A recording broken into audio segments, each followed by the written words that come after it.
Good morning everyone, hope তোমরা সকলে ভালো আছো। কি সুন্দর রোদ্দুর উঠেছে আজকে। আমাদের এই গাছটা কাটবার জন্য লোকটা এসে গেছে, তো এই গাছটাকে পুরো ট্রিম করে দেবে। যে আমাদের ঘাস কাটে সেই লোকটাকেই বলা হয়েছিল, তো আজকেই চলে আসলো। ফ্রি টাইম আছে, গাছটাকে একটু ট্রিম করে দেবো, অনেক বড় হয়ে গেছে। আর কি সুন্দর রোদ্দুর উঠেছে আজকে, খুব সুন্দর ওয়েদার। নভ গেছে এক্সপ্লেন করতে যে কিরম ভাবে আমরা চাই আর কি ট্রিম করতে।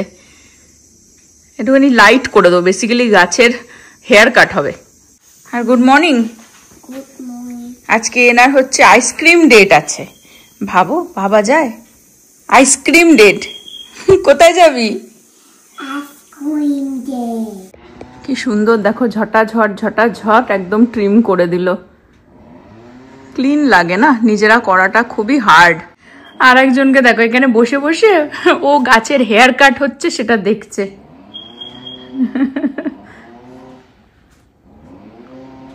ওর ফ্রেন্ডের জন্য চক চুজ করবে।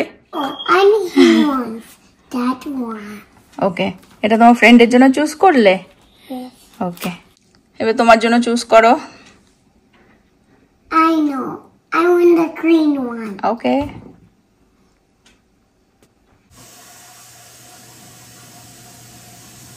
জাস্ট লোকটা গেল গাছটাকে ট্রিম করে দিয়ে। দেখো কি সুন্দর লাগছে এখন, একদম ক্লিন, দারুণ একদম। কত নিচে নেমে এসেছিল গাছটা। অ্যাকচুয়ালি আই থিঙ্ক 2 বছর আগে লাস্ট ট্রিম করা হয়েছে। কি সুন্দর ফুল এসেছে। আর আমার উইন্ড চাইমস এটাও একটুখানি উঁচুতে এখন হয়ে গেছে, আগে একদম নিচে ছিল। বাইরে আজকে খুব সুন্দর রোদ্দুর উঠেছে, বাট হাওয়া দিচ্ছে বলে বেশ ভালো লাগছে। খুব সুন্দর কেটেছে। আর সব থেকে বড় কথা, অনলি $100 চার্জ করেছে। ইউজুয়ালি এখানে এত বড় গাছ ট্রিম করতে $200 থেকে $250 মতন চার্জ করে। তো ওই জন্য আমরা ভেবেছিলাম যে এই বছর নিজেরাই করে নেবো, বাট ইট ইজ হার্ড না, টু মাচ টাইমও লাগতো। আমরা যেহেতু প্রফেশনালও না, আর কষ্টটাও বেশি। তো লোকটা মাত্র $100 চার্জ করলো। দেখো কি সুন্দর কাজও করে দিয়েছে। ওই জন্য নবকে বললাম $20 বেশি দিয়ে দে, বিকজ ভালো কাজ করলে তাকে দেওয়াই যায়।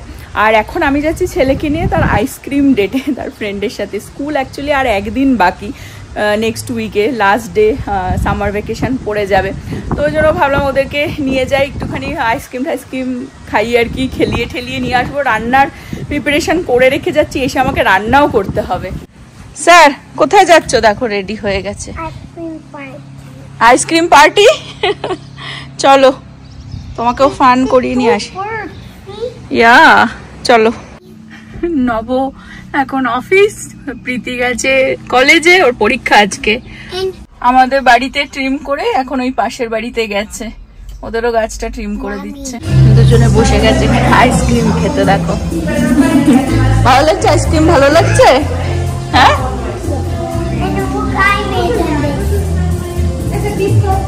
তোমার আইসক্রিম খেয়ে কিরকম লাগলো? ভালো। এখন পার্কে নিয়ে যেতে হবে তাকে। হ্যাঁ, you wanna go to park? Seriously? চশমা নিয়ে চলে এসেছে। দেখো ফটো তোলানো হবে।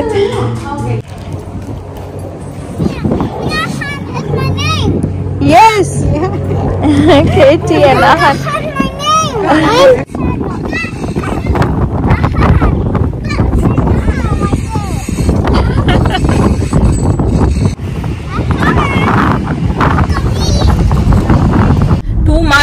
টু মাচ ফান হয়ে গেছে। কিরকম কাটলো তোর? ভালো। স্যাড হয়ে গেছে, এখন বাড়ি যেতে চাইছে না। এদেরকে ছেড়ে দিলে সারা দিন রাত খেলতে পারে। বাড়িতে নিয়ে গিয়ে ওকে লাঞ্চও করাতে হবে, আমাকে রান্না সব জোগাড় করে এসেছিলাম সেটাও রান্না করতে হবে টুকটাক। ভেবেছিলাম তাড়াতাড়ি চলে আসবো, বাট অনেকটা টাইম হয়ে গেছে বলে বাড়িতে এসে ঝটাঝট আহানকে খাওয়াতে খাওয়াতে রান্নাটা বসিয়ে দিলাম। চলো আজকে রান্না করতে করতে টুক করে তোমাদের সাথে আমার লাইফের একটা ছোট্ট টুকরো শেয়ার করে দিই। যারা তোমরা নতুন আমাদের ব্লগ দেখো তারা অনেক সময় জিজ্ঞাসা করে থাকো যে প্রীতিকে, আর আমি সবসময় সেটা কমেন্টে হলেও উত্তর দিয়ে দিই যে প্রীতি আমার মেয়ে এবং ওকে আমি একা হাতে মানুষ করেছি অ্যাজ আ সিঙ্গেল মাম হয়ে ফর লং টাইম। এবং তারপরে আমাদের জীবনে আসে নভ, এবং নভ যখন আমার ওর সাথে রিলেশন হয় সেই স্টোরিগুলো আমি অনেকটাই শেয়ার করেছি অনেক আগের ভ্লগে, যারা রেগুলার আমাদের ভ্লগ দেখো জানো। বাট টুক করে একটু বলে দিই যে যখন ওর সাথে আমার রিলেশন হয়েছে তখন আমি অফকোর্স যেই লাইফে স্ট্রাগেলটা করেছিলাম তার জন্য কিছু তো ট্রাস্ট ইস্যু থেকেই যায় প্রত্যেকটা মেয়েদেরই। তো সেই হিসেবে হয় না, রিলেশনের শুরুতেই বলেছিলাম যে আমি তোকে 10 বছর টাইম দেবো, যদি আমাদের রিলেশন 10 বছরে সেই জায়গাটায় আমরা পৌঁছতে পারি, সেই গোলটা আমরা অ্যাচিভ করতে পারি, যেটা আমাদের গোলটা আমরা ভাবছি বা কিছু, সেই জায়গাটা যদি পৌঁছাতে পারি তবেই আমরা জীবনে বেবি নেব বা কিছু। এবং 10 বছর হতে হয়নি, আই থিঙ্ক 8 বছরের মাথাতে আমি প্রেগনেন্ট হয়েছিলাম আহানকে নিয়ে, এবং তারপর আহান আসলো আমাদের লাইফে। আর ও সত্যি কথা বলতে আমাদের এই 3 জনের বোরিং লাইফে ও হচ্ছে মানে একটা মিরাকেল বেবি বলতে পারো, বিকজ প্রীতি আমি নব মানে আমরা চুপচাপ শান্ত লাইফে জাস্ট কাজ করে যাচ্ছি, বিজি যে যার মতন আর কি, এরকমভাবেই চলছিল আমাদের লাইফ ফর লঙ্গার টাইম। তারপরে কোভিড হলো, আর কোভিডে কিন্তু মানে আহান যখন হলো ওটা আমাদের কাছে একটা সত্যি ব্লেসড, মানে আমরা রিয়েলি ব্লেসড ওকে পেয়ে। আর তোমরা হয়তো ব্লগের থ্রুতে দেখেও থাকো যে হাউ ফানি হি ইজ, আর আমাদের সব সময় চনমনে করে রাখে আর কি। আর প্রীতিও ইভেন মানে ওরও জীবনে একটা মোটিভ বলতে পারো পেয়ে গেছিলো, যে ভাই ওর জীবনে she loves him so much. আর আমি প্রীতির সাথেও অনেক কিছু চেষ্টা করেছি, আমি একা সিঙ্গেল প্যারেন্ট হয়েও যতটা করবার চেষ্টা করেছি, বাট তারপরেও তো কিছু না কিছু কামি থেকেই যায়। তো আহানের মানে থ্রুতে আমিও অনেক কিছু এনজয় আরও করে নিতে পারছি, এবং চেষ্টা করি অ্যাজ আ মা হয়ে যতটা পারি আমার বাচ্চাদের জন্য করবার বা কিছু। আর জীবন যেটা আমাকে শিখিয়েছে আমি তোমাদের সাথে শেয়ার করি, যে কেউ যদি কখনো বেবি নেওয়ার প্ল্যানিং করছো তার আগে you have to be financially, physically আর mentally strong to make that decision even, because যে বাচ্চাটা আসছে পৃথিবীতে তার কোনো ফল্ট থাকে না, এটা আমাদের ডিসিশন থাকে পুরোপুরি তাদেরকে জগতে এনে, এবং তারা ডিজার্ভ করে প্রত্যেকটা হ্যাপিনেস, প্রত্যেকটা জিনিস তারা ডিজার্ভ করে, বেটার লাইফ, বেটার ফিউচার। তো সেই জায়গাটা আমাদের স্ট্রং করেই কিন্তু সেই ডিসিশনটা নেওয়া উচিত। লাঞ্চ করে উঠে ছেলেকে ঘুম পাড়াতে গিয়েও এত খেলেছে তো খুব টায়ার্ড হয়ে গেছিল, আমিও পাশে গিয়ে শুয়েছি আর ঘুমিয়ে পড়েছিলাম ওর সাথে। জেজে ছাড়া তো সবাই গিফট দিল আমাকে। Where is জেজে's gift? জেজে তো ট্রাভেল দেবে, কিন্তু খুললে রিটার্ন নেবে। দেখেছো খালিও ফেরত দেওয়ার ধান্দা খালি ওর। প্রীতির তরফ থেকে নবর জন্মদিনের আর্লি গিফট পেয়ে যাচ্ছে। না বাট আমার এটা দরকার নেই, কিছুই তোমার দরকার। পারফিউম পড়ে আছে এক গাদা, আর ওই ইয়ের পারফিউমই তো ভালো, $35 করে নেয়। আগে দেখো ভালো লাগবে না কি জারা? হ্যাঁ জারার থেকে better YSL, really nice smell কর, স্প্রে করে স্মেল কর। ওই যে আরেকজন উঠে গেছে ঘুম থেকে, দরজার ওখানে কুটকুট করছে। ওই যে একটা সেন্ট ম্যাচ আরেকবার কর, তাকে জিজ্ঞাসা করে নাও যে সে কি দেবে বাদ দিতে, টাউটারামি ছাড়া। আরেকবার কর, রিটার্ন নেবে, ভালো রিটার্ন কর, ভালো করে রাখবি। রিটার্ন দিলে তো ফিনিশ হয়ে যাচ্ছে। দরকার নেই এসব এক্সপেন্সিভ পারফিউম, দরকার নেই, যারাই ঠিক আছে। আরে রাখ প্লিজ, আমার লাইফটা মিজারেবল করিস না রিটার্ন চক্করে। ভালো বন্ধু এ তুই এসো কেনে আরেকজন দেখ ওখানে কুটকুট কুটকুট করছে, তাকে জিজ্ঞাসা করে নে সে কি দেবে জন্মদিনে। It was either this one or Chanel Sport Home. ওটাও ভালো। ভালো এটা গন্ধ, কিন্তু ওই দামি পারফিউম দিয়ে কোনো দরকার দামি নেই না। বুঝিস না। রাখ। কত দামে কি ট্রাভেল করা যাবে এটা নিয়ে? Yes. মনে ইচ্ছা আছে কিন্তু তাও এরকম করতে না। লোকের সামার সেন্ট হয় না? আরেকজনকে দেখ, আরেকজনকে দেখ ওখানে লুকিয়ে আছে, ওকে জিজ্ঞাসা করো কি দেবে। এই বুড়ো গন্ধ শোক, এ দেখ পুরো লোক। এই তো এই শোন, এই গিফট কোথায়? আমার দিদি দিল গিফট, মামি কালকে গিফট দিল। Where is my gift from JJ? আসলে হবে নাকি? এই চুপচাপ অ্যাকসেপ্ট করে। নব জারার পারফিউম নিয়ে এসেছে, বলছে কি তুই আমাকে জারার কম দামে দে। পারফিউম কিনতে ভয় পাই বিকজ ফার্স্ট টাইম ডিওর সাভাজ কিনে দিয়েছি, বড় বটল, জীবনে ইউজ করিনি, সেটা এখন আমি ইউজ। হ্যাঁ পিতি নিয়ে চলে গেছে ওপরে। উপরে গেলে আমি ইউজ করি। ভাবো মানে ওপরে গিয়ে ও ইউজ করে দাও মানে নিচে যখন বাবা, যাবে তখন use বলছে কি তুই আমাকে জারার পারফিউম দে। তুই আমি ওকে বললাম যে ও তো YSL জীবনে কিনতে যাবে না, তাই গিফট হিসাবে নিয়ে নাও, আর যখন এটা শেষ হয়ে যাবে তখন নিজে থেকে জারা কিনে নাও, সেটা তো তুমি কিনবে। নবর ভালো লাগলো, ও পয়সাটাকে হিসাব করে ভাবে কি ভালো, এতগুলো। গন্ধটা ভালো। হ্যাঁ দেখেছো, গন্ধটা তো ভালো। শোনো গিফটে মানুষের স্পেশাল জিনিস পায়। তুমি নর্মাল সময়ে তুমি ঠিক আছে কিনলে, কিন্তু গিফটে তো মানুষ একটু স্পেশাল জিনিসই পায়, নাকের ভেতরে ঢুকিয়ে দেবে ওটাকে। দেখো কিন্তু কত দাম আমাকে বল, দামটা দাম ওইটাই তো, তাই না? মানুষ গিফট দিলে বা দাম কত কত হাউ মাচ শুনতে চাই। দেখেছো, চাই না, আই ডোন্ট ওয়ান্ট টু। এটাকে দেখো, খেয়েই যাচ্ছে, ওর কোনো চিন্তা নেই। এই gift কোথায় আমার? ওর কাছে গিফট চাইছে, Gift, where is my এই gift? তো বেবি আর আমার বলছে পেটে। পেটে ওই তো নব বলছে কি, বেবি $30 দিয়ে দিল, আমি $100 দিয়ে দিলাম। নব বলছে প্রীতি তুই জব করলে তারপরে দিস বেশি দামে। জব যখন হয়ে যাবে তখন বলবো একটু সেভিংস হয়ে যাও, তখন কিনে দে।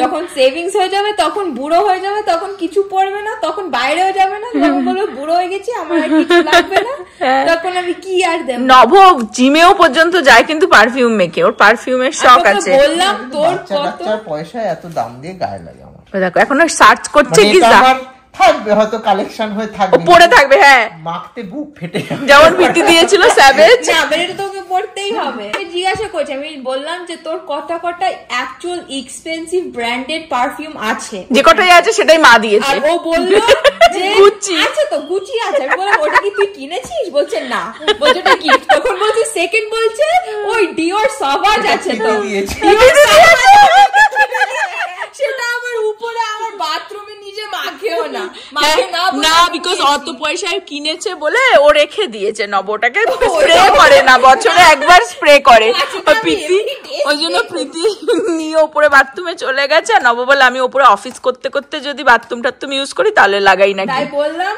যে কি তুই জালি যারা মাল। কিনে রাখ নিজের জন্য, একটা গিফট হিসেবে একটা ব্র্যান্ডের একটা ভালো এডিশনের, মানে বছরে একবার, বছরে তো একবার ভাই। এখন পয়সা হচ্ছে YSL কিনে দিচ্ছি, যখন জব পাবো তখন টম ফোর্ডের $400-500 কিনে দিতে পারবো। তারপরে তার ফিউচারে হচ্ছে ক্রিড, কিন্তু ক্রিডের তুই জব পেয়ে ওই 400-500 কিবি, তখন তো আমি রিটায়ার হয়ে যাবো। তখন তো মনে হবে যেন বাবা 400-500 আমাকে দে ব্যাংকে। ব্যাংকে সেভিংস এ ঢোকাবো। ভাবো কি জালি মাল। তখন কিনে দেবো, তখন কি হলো টম ফোর্ডের পর ক্রিড কিনে দিতে হবে $800। বলছে কি কালকে মলে চল, মলে গিয়ে দেখি যে ক্রিড অ্যাভেন্টাস কিন্তু আরো এক্সপেন্সিভ, ওই সব মাখলে তোর মাথা পাতা ঘুরে, তুই ওখানে সেই যে তুবাদের বাড়িতে এসি রিপেয়ার করতে এসেছিল, হ্যাঁ, ওই ওই লোক- ছেলেটা মেখে এসছে ক্রিডাভেন্টটা। তুই গন্ধ শুনে তো আমি ভাবি, আমি ওকে জিজ্ঞেস করেছি, আমি মানে আমি না পেরে একটা কথা জিজ্ঞেস করি। দেখেছিস পারফিউম দেখেছিস? হ্যাঁ এক্স্যাক্টলি।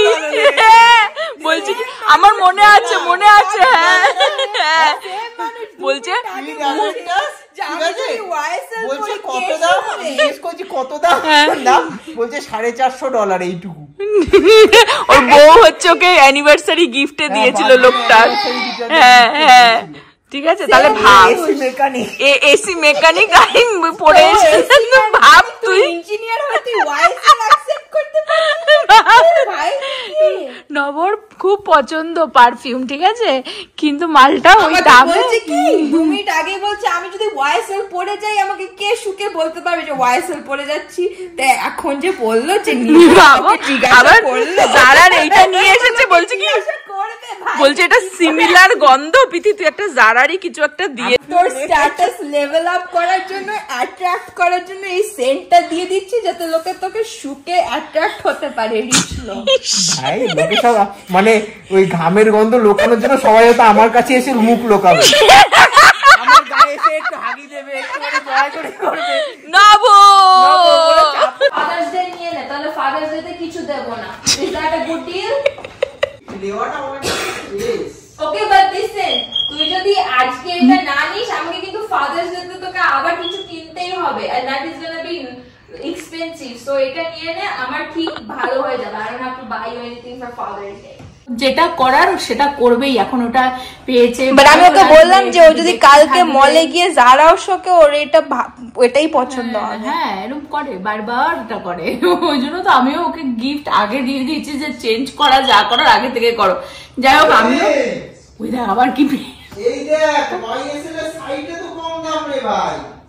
আমি পিতিকে বললাম কি তাহলে ও যখন এতই ঘ্যান ঘ্যান করছে যে এত দাম তাহলে এটাই বল সামনে ফাদার্স ডে আসছে, ফাদার্স ডে আর বার্থডে দুটো মিলিয়ে দিয়ে দিলি, তাও চুপ হচ্ছে না, দেখেই যাচ্ছে।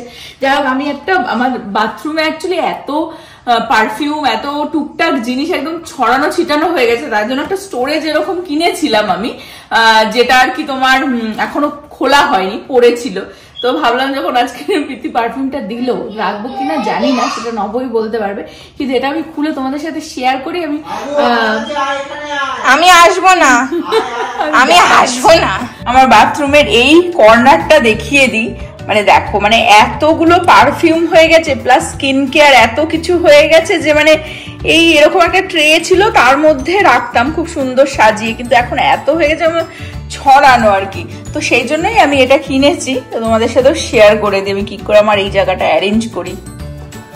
এটা আমি কিনেই রেখেছিলাম কিন্তু খোলা হচ্ছিল না। আর এই যে ট্রেগুলো এরকম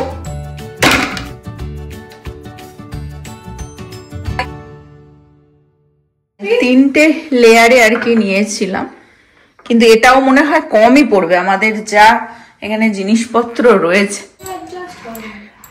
বলছি কিরকম ঘুরছে কেন? আচ্ছা ঘুরবে না,